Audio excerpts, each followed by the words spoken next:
आउज़ु बिल्लाहि मिनश्शैतानिर्रजीम। बिस्मिल्लाहिर्रहमानिर्रहीम। Golden light 93 में आप सब दोस्तों को मेरी तरफ से अस्सलामु अलैकुम। आज हम तांबा तेज़ाबी यानी कॉपर एसिड प्रूफ के आखिरी हिस्से के साथ आपकी खिदमत में हाज़िर हैं। दोस्तों, हमने नीले के तांबे को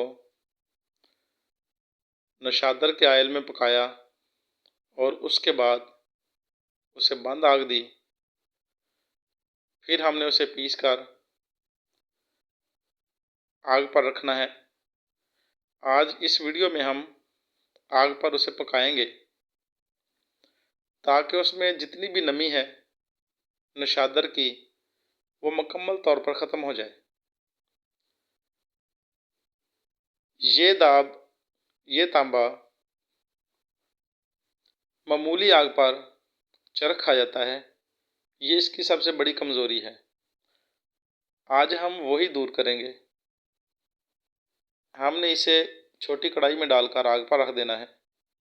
जैसे मैंने आपके सामने रखा है, थोड़ी देर बाद इसके किनारों से नमी की सूरत में ये गीला होना शुरू हो जाएगा। हमने इसे पकाते रहना है। तकरीबन 2 घंटे इसे अच्छी तरह आग देंगे। हल्की आग नहीं, तेज़ आग देनी चाहिए ताकि ये जल्दी खुश्क हो जाए। ये पहले गाढ़ा सा बनेगा, फिर खुश्क हो जाएगा और खुश्क होने के बाद ये जैसे आपके सामने स्याह रंग में है, ऐसे देखने पर ऊपर से स्याह होगा लेकिन ये अंदर से सुर्ख होता है। और पेंदे के साथ तो मुकम्मल तौर पर सुर्ख होता है क्योंकि वहाँ इसे आग बहुत ज़्यादा और सही मकदार में लग रही होती है। ऊपर की तह इसलिए काली रह जाती है क्योंकि ऊपर हवा भी इसे लगती रहती है। अगर हम इसे ऊपर से ढक्कन बंद कर दें, जब ये खुश्क हो जाए और उसके बाद 2 घंटे आग दे दें तो ये मुकम्मल तौर पर सारा सुर्ख हो जाएगा। तो ये आपके सामने है, ये आग पर मुकम्मल तौर पर खुश्क हो गया है और ये पाउडर की शक्ल में बनने के लिए तैयार है।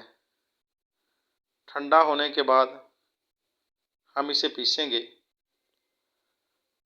अभी हम आग से उतार कर इसे ठंडा कर लेते हैं। जब यह मुकम्मल तौर पर ठंडा हो जाएगा तो फिर हमने इसे पीस लेना है। ये ऊपर से स्याह, अंदर से सुर्ख होता है। दोस्तों, ये तेज़ाबी तांबा है, मुकम्मल तौर पर तेज़ाब प्रूफ। इसके साथ पारा लगाकर इसे अगर ज़िंदा कर लें तो ये बेहतरीन तौर पर धात की शक्ल में आ जाएगा और हमलान हो सकता है। दूसरे नंबर पर अगर इसे पीस लें और इसके अंदर शिंगरफ रख कर पकाया जाए तो शिंगरफ मुकम्मल तौर पर कायमुन्नार होता है, जिसे बाद में नशादर के किसी हवाई तेल के साथ खोल लें तो ये काम दे जाता है। तांबे की दाब में पका हुआ शिंगरफ जो होता है उसे हवाई नशादर के तेल की ज़रूरत होती है, उसके लिए कायमुन्नार तेल की ज़रूरत नहीं है। तो भाइयों, ये मैंने दोबारा फिर आग पे रखा है ताकि ये मुकम्मल तौर पर सुर्ख ही रहता है या स्याह हो जाता है, ये देखने के लिए। ये मुकम्मल तौर पर सुर्ख ही है। अभी हम इसका कच्चापन चेक करते हैं। थोड़ा सा मैं तेज़ाब शोरा लूँगा और तेज़ाब शोरे में मामूली सी इसकी मकदार डालकर देखते हैं ये नील देता है या नहीं। मुझे यकीन है ये नील नहीं देगा। साथियों, अगर आपको ये वीडियो पसंद आई हो तो आप भी इसे बनाइए। एक बात और है कि मैं खुराकी नुस्खा जात के लिए एक और चैनल बना रहा हूँ। अगर आप भाई उसे पसंद करेंगे तो फिर मैं वो चैनल क्रिएट करूँगा। आपके कमेंट का मैं इंतज़ार करूँगा। उम्मीद है आप भाई मेरी इस कोशिश को पसंद करेंगे।